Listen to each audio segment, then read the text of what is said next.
Welcome to speed news. KCR నిర్ణయాలు Krishna Godavari basin ప్రాజెక్టులకు మరణశాసనంగా మారాయని నీటిపారుదల శాఖ మంత్రి ఉత్తమ్ కుమార్ రెడ్డి ఆరోపించారు. రాయలసీమ ఎత్తిపోతల పథకం టెండర్లు పనుల విషయంలో అప్పటి ఏపీ సీఎం వైఎస్ జగన్కు కేసీఆర్ పూర్తి సహకారం అందించారని విమర్శించారు. 2019లో ప్రగతి భవన్లో పలు సమావేశాలు జగన్తో నిర్వహించి గోదావరి జిల్లాలను రాయలసీమకు తీసుకువెళ్లి రతనాల సీమగా మార్చుతామని చెప్పలేదా అని నిలదీశారు.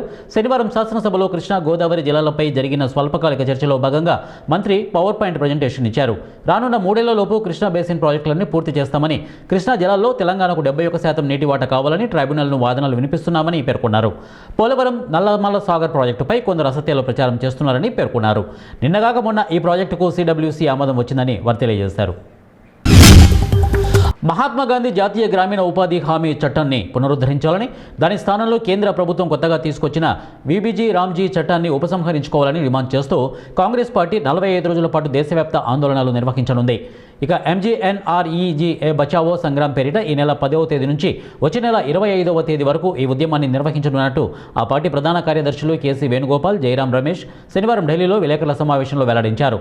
ఈ నెల 10న జిల్లా స్థాయిలో విలేకరుల సమావేశాలు నిర్వహించి రోజంతా నిరాహార దీక్షలు చేస్తామని, 11న జిల్లా ప్రధాన కేంద్రాల్లో ఆందోళన నిర్వహిస్తామని చెప్పారు.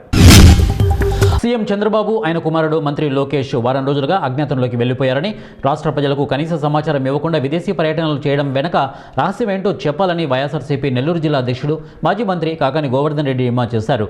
శనివారం నెల్లూరులోని వైఎస్ఆర్సీపీ కార్యాలయంలో మీడియాతో మాట్లాడుతూ కనీస సమాచారం కూడా ఇవ్వకుండా వారిద్దరు విదేశీ పర్యటనలకు ఎందుకు వెళ్లినట్టు, తండ్రి కొడుకుల రహస్య పర్యటనపై ప్రజలు ఆగ్రహం వ్యక్తం చేస్తుంటే జనం దృష్టి మరల్చడానికి మళ్లీ డైవర్షన్ పాలిటిక్స్కు తెరతీశారు.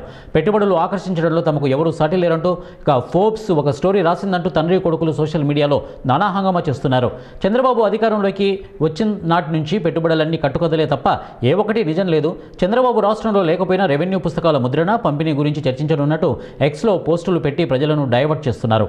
బాధ్యతాయుతమైన రాజ్యాంగ పదవుల్లో ఉండి ఇలా రహస్య ప్రదేశాల నుంచి ట్వీట్లు వేయడం వెనుక ఉద్దేశం ఏంటి? వైఎస్ జగన్ గతంలో తన కుమార్తె గ్రాడ్యుయేషన్ డే కోసం లండన్ వెళ్తున్నట్టు చెప్పి మరీ వెళ్లారు. కడప జిల్లా బద్వేలు నియోజకవర్గంలోని లక్ష్మీపాలెం గ్రామంలో కడప నాగిరెడ్డి ఆధ్వర్యంలో శ్రీ ప్రసన్న వెంకటేశ్వర స్వామి దేవస్థానం కోనేరును శుభ్రపరిచే కార్యక్రమాన్ని నిర్వహించారు. ఈ కార్యక్రమంలో ఆయనతో పాటు సభ్యులు Shri Prasanna Venkateswara Swamy Devasthanam trust board chairman Chatakonda Sanjeev Kumar మరియు కమిటీ సభ్యులు నాగిరెడ్డి పిలుపు మేరకు స్వచ్ఛందంగా సుమారు 150 మంది కార్యకర్తలు పాల్గొన్నారు. చాలా సంవత్సరాలుగా అపరిశుభ్రంగా ఉన్న కోనేరును శుభ్రపరిచారు. మసాయిపేట గత ప్రభుత్వంలో ఏ పథకాలు వచ్చినా దళారులు, బీఆర్ఎస్ నాయకులు వాళ్ళ చేతివాటం ప్రదర్శించేవారన్నారు. నరసాపూర్ కాంగ్రెస్ ఇన్ఛార్జి ఆవుల రాజిరెడ్డి మసాయిపేటలో ఇందిరమ్మ ఇల్లు గృహప్రవేశానికి హాజరయ్యారు.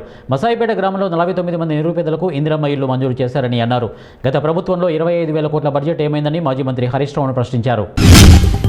సూర్యాపేట జిల్లా హుజూర్ నగర్లోని ఇరు వర్గాల మధ్య జరిగిన ఘర్షణలో ఇద్దరికి కత్తిపోట్లు తగలగా ఇంకొకరికి తీవ్ర గాయాలయ్యాయి.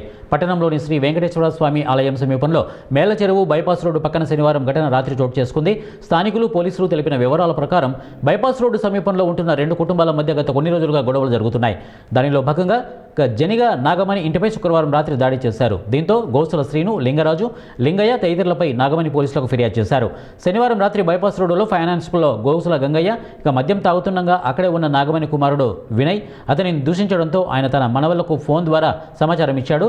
మనవళ్లు గోసుల వినోద్, నవీన్ మరికొందరు వచ్చి వినయ్తో గొడవ పడ్డారు. వినయ్ కత్తితో వినోద్, నవీన్ను గాయపరిచాడు. వినోద్ వర్గీయులు వినయ్పై రాళ్లతో, చేతులతో దాడి చేసి తీవ్రంగా గాయపరిచారు. స్థానికులు పోలీసులకు సమాచారం ఇవ్వడంతో వినోద్ వర్గీయులు అక్కడి నుంచి వెళ్లిపోయారు. ఖమ్మం సిపిఐ కార్యాలయంలో శతాబ్ది ఉత్సవాలపై ఆ పార్టీ జాతీయ కంట్రోల్ కమిషన్ చైర్మన్ నారాయణ విలేకరుల సమావేశం నిర్వహించారు. ఈ సందర్భంగా ఆయన మాట్లాడుతూ 18వ తేదీన 100 సంవత్సరాల ఉత్సవాలు జరుగుతున్నాయని, ఈ ఉత్సవాలకు దేశవ్యాప్తంగా నాయకులు వస్తున్నారని అన్నారు. ఈ నెల 18న జరిగే ఉత్సవాలకు ఖమ్మం జిల్లా ప్రత్యేక పాత్ర పోషిస్తోందని అన్నారు. వచ్చే జనరేషన్ వాళ్లకు మోడీనే హీరో అవ్వాలి, అందుకు గాంధీ పేరును తొలగించాలని, గాంధీని చంపింది గాడ్సేనే, అందుకే ఆయన పేరును పథకాల నుండి తొలగిస్తున్నారని, చంద్రబాబు గొప్ప పథకం అని ప్రగల్భాలు పలికి భిక్షాందేహి అని అడుక్కుంటున్నాడని విమర్శించారు. గ్రామీణ ఉపాధి పథకం రద్దు అయితే ఆకలి చావులు పెరుగుతాయని, గ్రామీణ ఉపాధి హామీ పథకం యూపీఏ ప్రభుత్వం రద్దు చేసేందుకు చూస్తే వామపక్ష పార్టీలు వ్యతిరేకించి దానిని రద్దు కాకుండా చేశాయని, దీనిపై దేశవ్యాప్తంగా ఆందోళనలు చేస్తామని వారు అన్నారు. చిత్తూరు జిల్లా గంగాధర నెల్లూరు నియోజకవర్గం ఎస్ఆర్పురం మండలం గంగాధర నెల్లూరు మండలాల్లో రాజముద్రతో కూడిన పట్టా పాస్బుక్లను ప్రభుత్వం whip MLA doctor VM Thomas రైతులకు అందజేశారు. ఆయన మాట్లాడుతూ జనాల పాస్బుక్లు జగన్ బొమ్మ వేసుకుని ప్రజల భూములను కొల్లగొట్టేశారని, అందుకే గడిచిన ఎన్నికల్లో ప్రజలు జగన్కి తగిన బుద్ధి చెప్పారని ఎమ్మెల్యే డాక్టర్ విఎం థామస్ మాజీ ముఖ్యమంత్రిపై మండిపడ్డారు. నేడు కూటమి ప్రభుత్వంలో ముఖ్యమంత్రి నారా చంద్రబాబు నాయుడు రాజముద్రతో కలిగిన పాస్బుక్లను ఇవ్వాలని నిర్ణయించి నేడు వారికి సంతోషానికి అవధులు లేవని అన్నారు.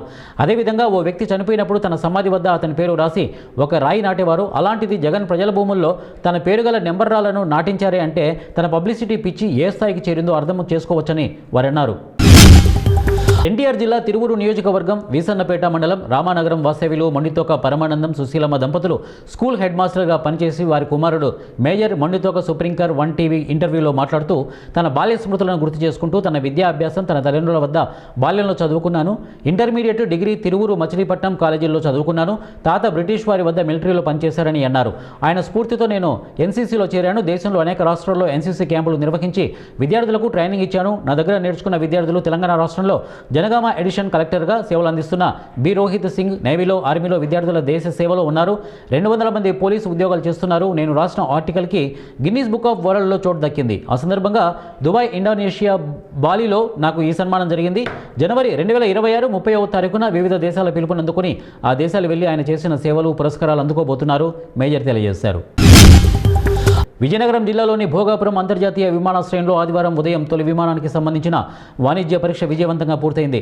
నిర్మాణంలో 96% పనులు పూర్తయిన విమానాశ్రయానికి కేంద్ర మంత్రి కె రామ్మోహన్ నాయుడు, విజయనగరం ఎంపీ కలిశెట్టి అప్పలనాయుడు తదితరులు ఉదయం 11 గంటల ప్రాంతంలో తమ తొలి పర్యటనలో సురక్షితంగా చేరుకున్నారు. Collector S Ramasundar Reddy, joint collector Sethu Madhavan, పలువురు ప్రజాప్రతినిధులు, జీఎంఆర్ గ్రూప్ కార్యనిర్వాహకులు రన్వే వద్ద మంత్రికి, ఇతర ప్రముఖులకు స్వాగతం పలికారు. విమానాశ్రయంలో తొలి ట్రయల్ రన్ విజయవంతంగా పూర్తి కావడంపై అంతా హర్షం వ్యక్తం చేశారు. కొత్త విమానాశ్రయం ఉత్తరాంధ్ర ప్రాంతం మొత్తం ఆర్థిక కార్యకలాపాలకు ఊతమిస్తోందని ఆశాభావం వ్యక్తం చేస్తూ ఇది విమానయాన రంగంలో ఒక చరిత్రాత్మక దినమని రామ్మోహన్ నాయుడు పేర్కొన్నారు.